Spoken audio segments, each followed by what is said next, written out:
Hello team, welcome to another ATP Geopolitics video with myself, Jonathan MS Pearce. This is a Ukraine war update extra where I'm going to talk to you about actually some fairly recent news. Both of these incidents I'm going to talk about happened in the last 24 hours, or at least the publishing of the strikes happened in the last 24 hours. I covered this incident this morning in my hits and losses video. So just to remind you, and we'll take a look at this. This is the 810th Separate Brigade of the Russian Marine Corps, located in Kursk region, being struck by all of 19 separate drones. Okay, 20 drones were sent here. I think one missed, but basically 19 hit this base that could well have been, ammunition, equipment, personnel accumulations, could be in a command node. All sorts might have been struck here at the 810th Naval Infantry Brigade's base. This has been Cyber Baroshno, for example, and others. This has been geolocated, so lots of OSINT sources have got onto this and said, right, this has happened here. Whatever. The point is that you have 19 strikes that are fairly deep into, well, actually, here's the point: is that they're not deep strikes, deep. So these aren't long-range drones; these are medium-range drones. And the significance of these strikes, and another set that I'm going to talk to you about, I think they're very significant. I think this is super important. I don't even remember, some weeks back, I was reporting an analyst saying that Ukraine has failed to concentrate enough on medium-range drones. The Russians have kind of sewn that up with their Lancets and so on and so forth. The Ukrainians have done a really good job of long-range drones and developing those. Then you can talk about flamingos and whatever other missiles and drone missiles and petclos and all sorts that are coming online or have come online.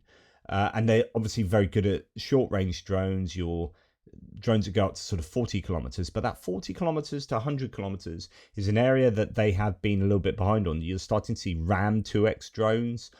You have seen attempted equivalents of the Lancet, different models. You've seen reconnaissance drones like Shark drones operate. The Germans have got vector drones, so on and so forth. But a decent punch being packed by a medium range drone and having a scaled up production of these hasn't yet particularly materialized, not in a significant way. And then suddenly we have this 19 drones hitting one site. And actually, I think probably we've had a couple of weeks of stuff like this happening. So I've talked to you about a whole host of different precision strikes taking place on, Donetsk was hit the other day, and we've had Luhansk. We had what was it? Was it 7 or 8? I think FSB 8 officers killed in Belgorod. We've had Koronova getting hit recently up in Kursk. The 155th Naval Infantry Brigade get absolutely hammered a number of times. Now, some of those were probably, I don't know, there were claims that maybe there were cruiser missiles used that have been used previously up in Koronova and places like Rilsk and Lugov up in the Kursk region, which is not going to be too far from where this place was struck. But it's looking like the last week might have seen a large number of medium-range drones be used. And a claim here is that these are FP-2 drones. Now, FP-2, Firepoint, these are the people that make the FP-1. Looks a bit like the Luty drone, but without landing gear. They've been seen to strike Russian oil refineries and whatnot at really vast distances. So that's interesting. This Firepoint, they're making a decent number of FP-1 drones. Then you've got the FP-5, which is the Flamingo missile. The various claims I was talking about earlier today that ramping up to making as many as 7 a day. That obviously over a month that would give you 210 of those. They're at the moment apparently at 50 a month, but we haven't really seen those. So there are some questions as to whether that is actually happening, whether it's PR. But they could. I mean, the claim is that they are building 50 of those a month, up to 3 a day or almost. So that's the FP-5, but this is the FP-2, which, well, before we look at the specs of the FP-2, it's worth noting that, okay, 19 of 20, well, 20 drones were sent to this one place, 19 hit, and they look really, really significant. Then we have this footage that's also come out in the last 24 hours. So this is, well, it says, no report says here, leading drone development, FP-2 made by Firepoint, kamikaze drone struck a Russian drone unit stationed in the town of Ukrainsk in Donetsk region, targeting the drone hunter's drone style. And actually, I was speaking this morning about the worry that Rubicon are the elite Russian drone unit, rather paralleled to Magyar's birds, that are causing all sorts of trouble. There was a Euromaidan press article that talked about how one unit had lost 70% of their drone operators, a Ukrainian unit, because Rubicon had taken them apart. So Rubicon must be target number one for the Ukrainians. Well, lo and behold, it appears that FP-2 drones, 4 of them, have struck a Rubicon stronghold here in Ukrainsk. And this is the footage that we have. So that is, and you can see it taken off there. I'm gonna rewind that because that gives you a sense of what the drone looks like. There you go, taking off. It's got that telltale, upside down V tail at the end, which the FP-1 drone also has. This is the FP-2, and you can see it coming to take out the top of a building there, and that's a sizable explosion, right?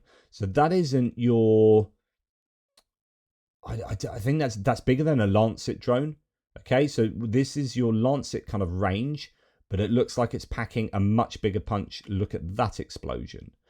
And I think we are starting to see something significantly different here from the Ukrainians. And if they can ramp the production of these bad boys up, then Russia could be in for a really difficult time, because there are an awful lot of targets within that 100-kilometer range. That used to be the purview of the HIMARS, right? When HIMARS came on the scene, suddenly the Russians were getting struck all over the place, and they had to move everything back 100 kilometers because there's an 84-kilometer range for the HIMARS, and obviously, it would be fired from a bit further back from the front line. So you're probably getting to sort of 70 kilometers with something of a bit of ease there, and the Russians were getting all sorts of targets absolutely hammered.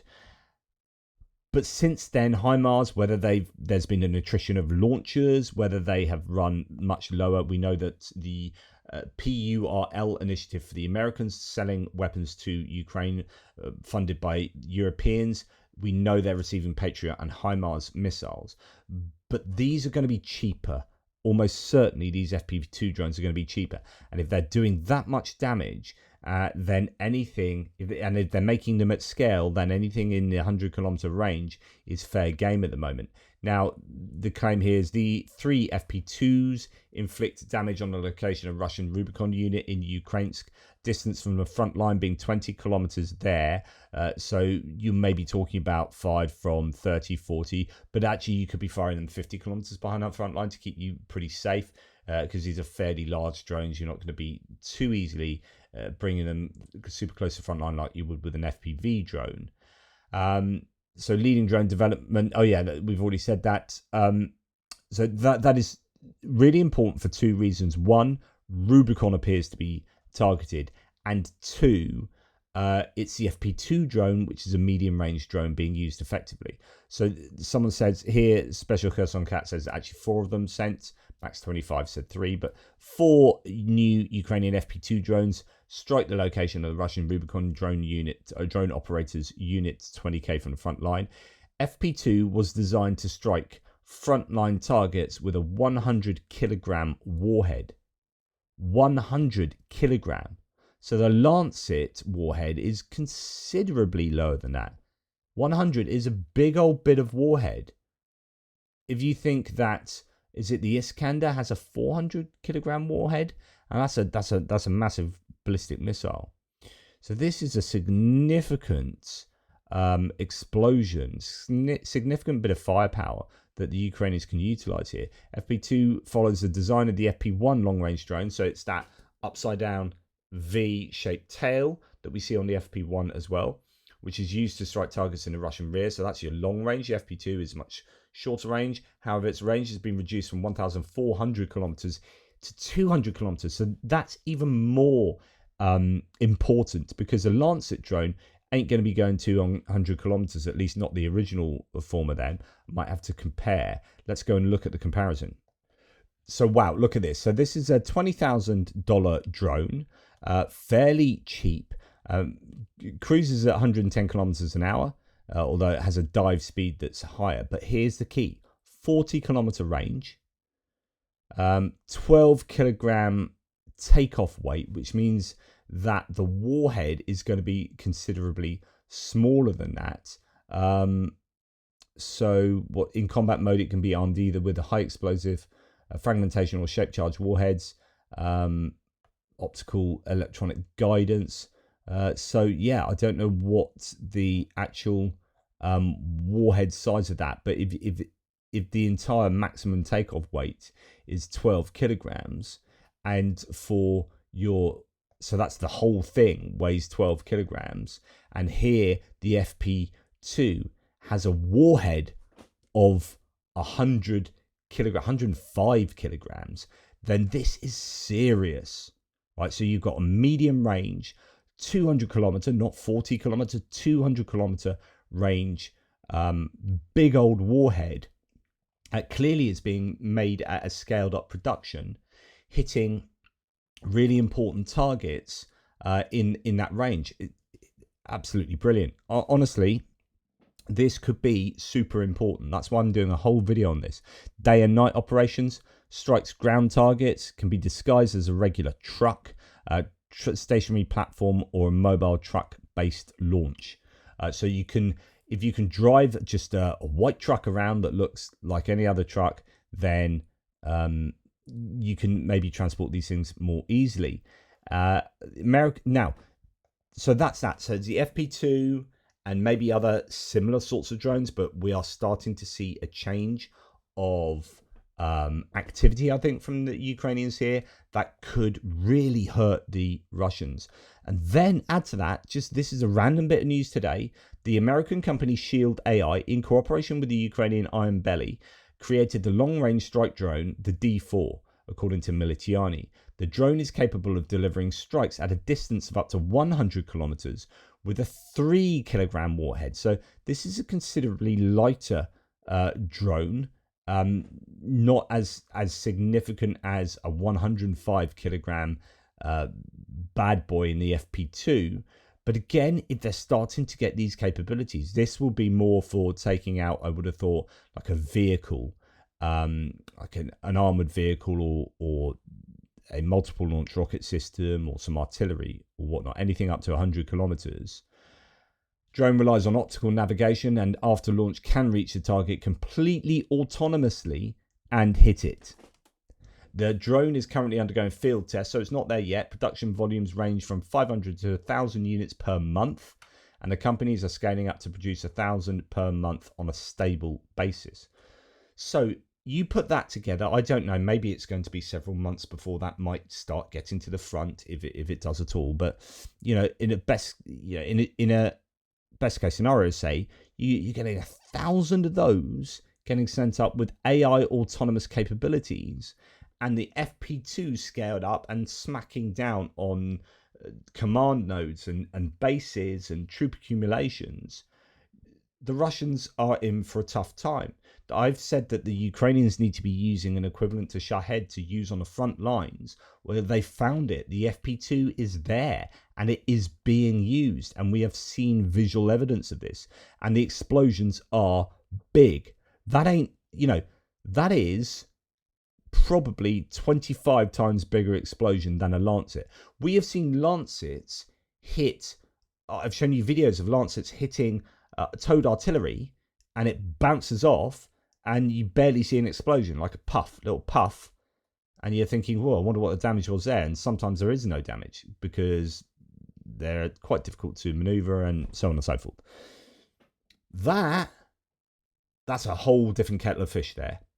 So the FP-2 is is equivalent to a Lancet in some like sort of medium range, but actually Lancets don't have a massive range. I think they've actually increased range on the Lancets as well. I'd be wondering. Yeah. So indicating maximum range of the drone has been enhanced to the previously declared 40 kilometers. So that is 70 kilometers from the front line. A Lancet was used in September 2023. So some time back. So I think 40K, I think Lancets operate far longer than 40K, which is why these FP2s are somewhat equivalent to the Lancets, but they're not. They're like, there's a big difference. Now, I don't know what the cost of the FP2 drone is for production.